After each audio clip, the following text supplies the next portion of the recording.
Subscribe करो, share करो, like करो, बेल आइकन को दबाओ नोटिफिकेशन के लिए।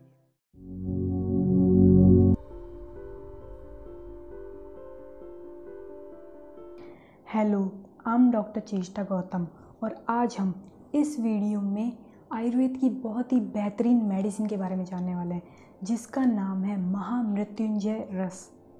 तो महामृत्युंजय रस में कौन कौन से इंग्रेडिएंट्स होते हैं, कौन कौन से इसकी सिंगल ड्रग्स हैं जिनसे मिलकर बनी होती है, उनके बारे में जानेंगे और उनके क्या यूजेस होते हैं। तो हर जो सिंगल ड्रग है जिससे ये मिलकर बनी है, उनके क्या यूजेस होते हैं वो जानने वाले हैं।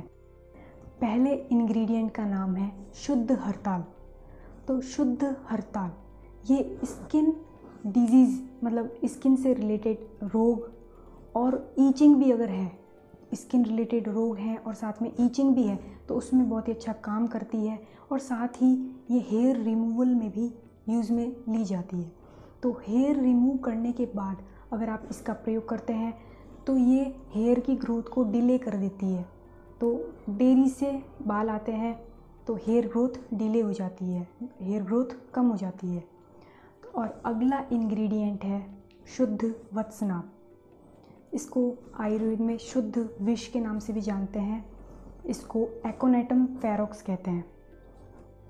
इसकी एंटीपायरेटिक इसमें प्रॉपर्टी होती है। तो मतलब अगर बुखार है तो उसको ट्रीट करता है ये, तो बुखार में इसका प्रयोग किया जाता है। और साथ में ही इसमें डायफोरेटिक एजेंट होते हैं। डायफोरेटिक एजेंट क्या होते हैं? तो ये ऐसे एजेंट होते हैं जो कि पसीना लाने को प्रमोट करते हैं, तो स्वेटिंग प्रमोट करते हैं। अगला जो इंग्रेडिएंट है उसका नाम है जयपाल। इसको क्रोटोन टिलियम भी कहते हैं और आप इसको जमाल बूटे के नाम से जानते होंगे और आयुर्वेद में इसको द्रवंती भी कहते हैं। तो अगर आपको लंबे समय से कॉन्स्टिपेशन है, क्रोनिक कॉन्स्टिपेशन है, तो उसमें ये बहुत ही अच्छा काम करती है। अजाइटिस है तो उसमें भी ये अच्छा काम करती है। पूरे शरीर में स्वेलिंग है तो उसमें भी ये अच्छा काम करती है। और साथ में अगर पेट में कीड़े पड़ गए हैं तो उसमें भी ये अच्छा काम करती है। तो कृमिघ्न होती है, इस कारण से इसमें भी इसका प्रयोग किया जाता है। और आयुर्वेद में सर्प विष मतलब कि सांप ने अगर किसी को काट लिया है तो उसमें इससे एक अंजन बनाया जाता है, उसका प्रयोग किया जाता है। और भाव प्रकाश में इसको गुरुच आदि वर्ग में वर्णित किया गया है। तो अगला इंग्रेडिएंट है शुद्ध हिंगुल सिनेबार या रेड सल्फाइड ऑफ मरकरी। तो इसमें कूलिंग और सूथिंग इसके इफ़ेक्ट होते हैं, जिसके कारण ये फीवर के हाई टेम्परेचर को कम कर देती है, डाउन कर देती है, जिससे ये फीवर में यूज़फुल होती है। ये डाइजेस्टिव सिस्टम की इम्यूनिटी को अच्छा करती है, जिसके कारण इसको नेचुरली ये स्ट्रॉन्ग बनाती है, मतलब डाइजेस्टिव सिस्टम को नेचुरली स्ट्रॉन्ग बनाती है। किसी को अगर नोज़िया की दिक्कत है, उल्टी, जी घबराना ऐसा फील होता रहता है, तो इसमें भी ये बहुत अच्छा काम करती है। किसी को स्किन और स्किन से रिलेटेड कोई प्रॉब्लम है तो उसमें भी ये बहुत अच्छा काम करती है। और साथ में ये एक एंटी एजिंग सॉल्यूशन है, तो बुढ़ापे को ये देरी से लाती है, तो डिले कर देती है बुढ़ापे को। और लीवर और स्प्लीन से संबंधित रोगों को भी ये क्योर करती है। रूमेटॉइड अर्थराइटिस, जॉन्डिस और फाइलेरियासिस में भी इसका यूज़ किया जाता है।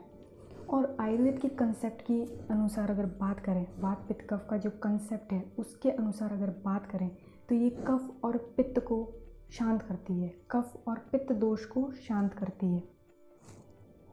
खदीर, कत्था, एकेशिया कैटेचू, इसमें एंटी डायरल प्रॉपर्टी होती है, मतलब डायरिया में इसका यूज़ किया जाता है उसको रोकने में। तो लूज़ मोशन अगर प्रॉब्लम है, आपको लूज़ मोशन हो रहे हैं, तो उसमें इसका प्रयोग किया जाता है। अतिसार को ये रोकता है।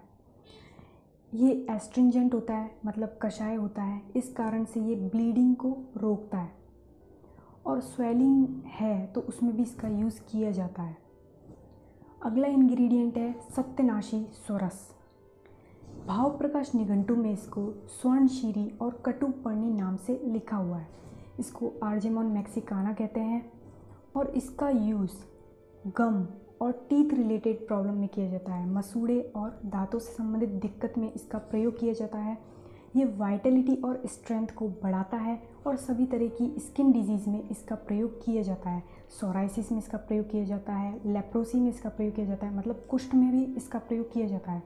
कफ और कोल्ड में इसका प्रयोग किया जाता है। खांसी है या सर्दी जुकाम है तो उसमें भी इसका प्रयोग किया जाता है। स्कॉर्पियन पॉइजन में इसका प्रयोग किया जाता है। बिच्छू के काटने से जो पॉइजन होता है उसमें भी इसका प्रयोग किया जाता है। तो बालों को सफ़ेद होने से ये रोकता है। कहीं कहीं जगह शुद्ध मल्ल का भी इंग्रेडिएंट के रूप में यूज़ किया गया है। इसको संखिया, गौरी पाषाण और फेनाश्म कहते हैं। तो इस तरह आज हमने महामृत्युंजय रस के इंग्रेडिएंट जान लिए, उनके क्या क्या यूजेस हैं वो भी जान लिए। इसमें काफ़ी ऐसे इंग्रेडिएंट हैं जो कि अगर आप रॉ मटेरियल के रूप में यूज़ में ले लेंगे तो वो पॉइज़न होते हैं। तो आयुर्वेद में एक प्रोसीजर होता है जिसके थ्रू ये सब पॉइजनस मटेरियल या पॉइजनस ड्रग इनको नॉन पॉइजनस बना लिया जाता है, उसके बाद ही यूज़ किया जाता है। इनको रॉ मटेरियल के रूप में यूज़ में नहीं लेते। तो पहले इनको शुद्ध करते हैं तब इनको यूज़ में लेते हैं, तभी इनके आगे शुद्ध नाम लिया है। जैसे शुद्ध हरताल, शुद्ध वत्सनाप, तो इस कारण से इनके आगे शुद्ध नाम जोड़ा है क्योंकि ये पहले शोधित किए गए हैं, उसके बाद ही इनका यूज़ किया जाता है। तो आपको ये बात ध्यान रखनी है। आज के वीडियो में बस इतना ही। आज हमने महामृत्युंजय रस के बारे में इतना ही जाना है। अब अगले वीडियोज़ में हम महामृत्युंजय रस के बारे में और भी जानकारी प्राप्त करेंगे। Thanks for watching.